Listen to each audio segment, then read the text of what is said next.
he looks at her and just whispers, "Don't worry, I have lots of practice."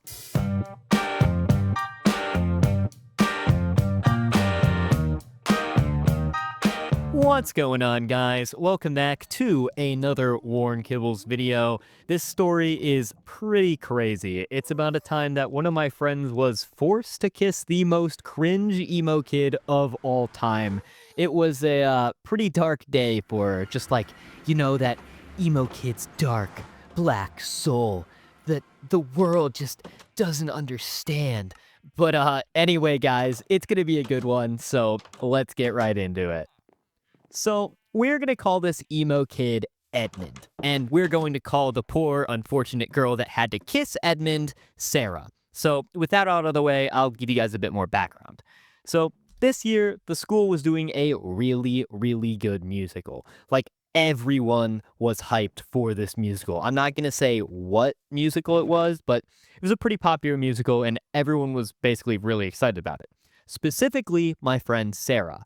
It was like her favorite musical of all time, and the role that she ended up getting was one of the main roles in the show. And honestly, like her dream role. So she is super stoked. I mean, who wouldn't be? Until she found out who was playing her romantic interest in the show. Enter Edmund. Now, this kid dresses like he was the back of Spencer's. I'm talking like dog collar, dark oversized jeans, thick eyeliner. Just think of the most stereotypical emo kid. That's him. And now I will say parts of his aesthetic were cool. Like, I know a few skater dudes that absolutely rock the baggy jeans and they look dope as hell, but this kid was short and skinny as a twig, and I'm not trying to make fun of anybody's body type. I mean, I'm not a big muscular guy myself. But when you are trying to be a cool grunge emo bad boy, it doesn't really help when you are the size of a 6th grader. On top of all that, this kid was the most cringe I had probably ever seen. I mean, just to give you guys a little bit of an example of like just how cringe this kid was, the first time that I personally met him, he comes up to me all like, hi, I'm Edmund. You could say I'm pretty cool, but what's your name? And like a weeaboo, and I'm pretty sure that he was talking like that unironically. So this is the type of kid that she gets paired with, and she's a little worried right off the bat because she knows that there's a kiss in the show, and that means that she is going to have to kiss cringe final boss Edmund over here.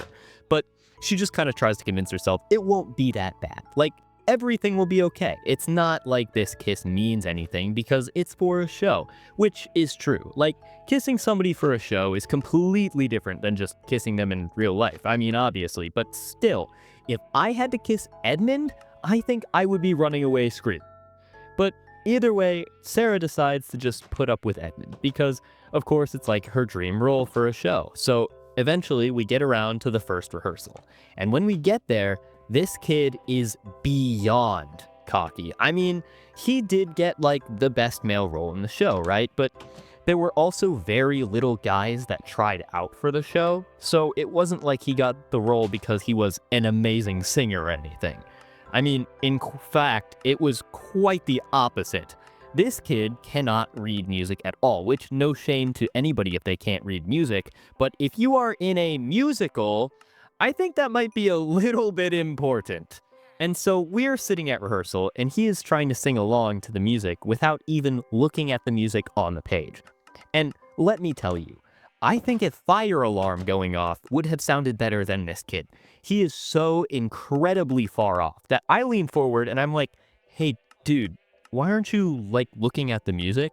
Because of course, he's not only sounding like a dying goat, but he is also messing up like most of the words of the song when they are literally on the piece of paper that he is currently holding.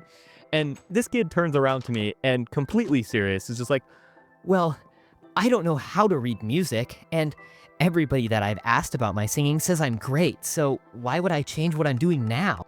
Bro, that had to be a lie, because there was no way that anybody was telling him that he sounded good. I mean, it was so bad. Like, you know that saying where it's like, it's so bad only a mother could love it.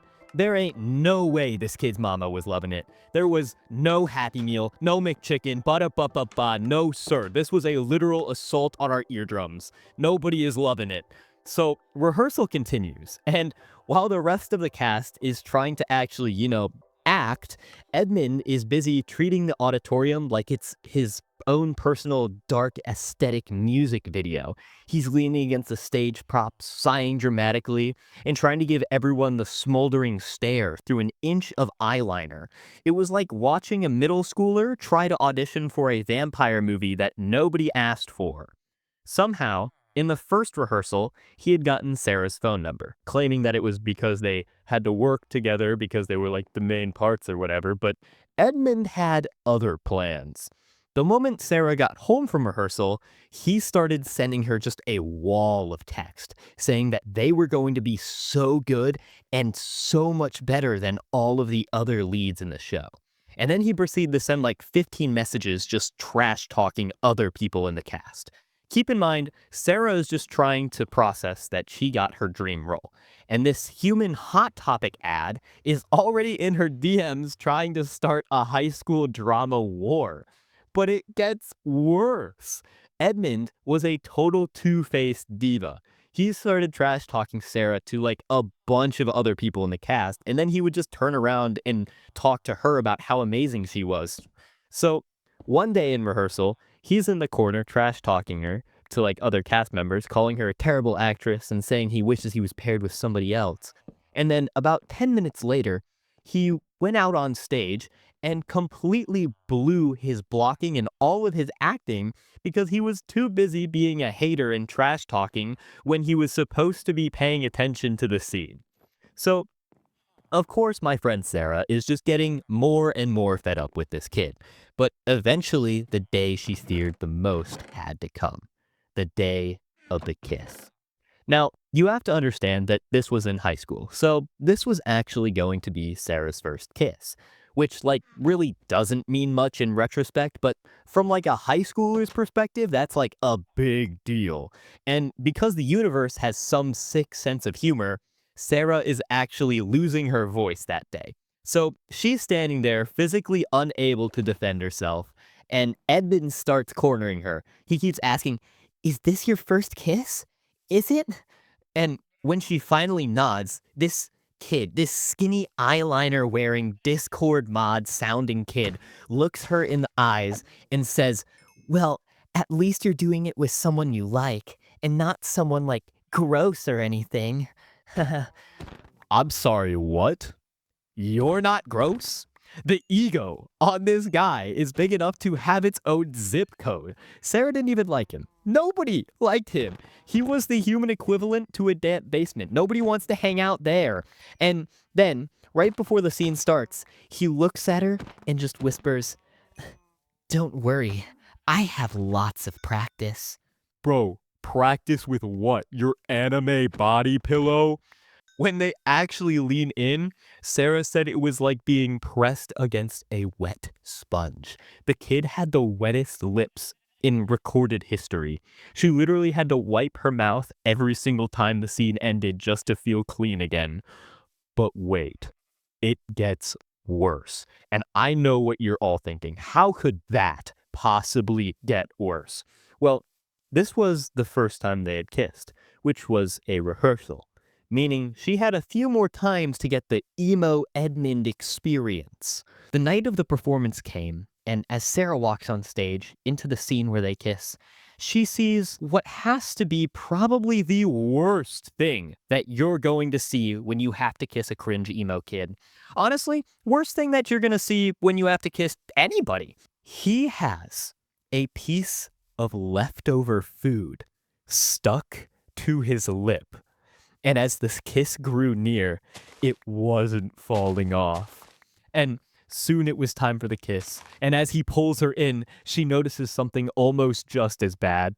Underneath the hot stage light and thick emo eyeliner and coat he was wearing, Edmund had turned into a literal ball of sweat.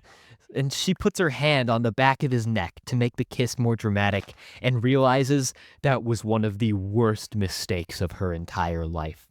The back of this kid's neck was so sweaty and gross. She said that it literally felt like she was touching a piece of slimy, raw chicken. And as she leans in, she prayed that at least the piece of food on his lip would fall off, but no such miracle came. So when the curtain dropped, she was not bowing. She was gagging and running to find a wet wipe for her hand and some way to wash out her mouth. Looking back, I honestly don't know how Sarah made it through that closing night without actually calling for a medical evacuation. She got to play her dream role, sure, but she had to survive a biohazard and raw chicken neck to do it. So, moral of the story, if you're in theater and your romantic lead looks like he's about to drop a mid-2000s emo album, maybe think twice before auditioning. Anyways, that's about it for the story, guys. Let me know in the comments down below, what is the grossest or most awkward thing that has ever happened to you in school? I'm sure not many people have had to kiss the cringe emo kid, but reading your bad stories is really the only thing that's going to make me feel better about Sarah's trauma. So if you like the video, leave a like on the video and subscribe for more story times. Anyway, that's about it. Thanks for watching.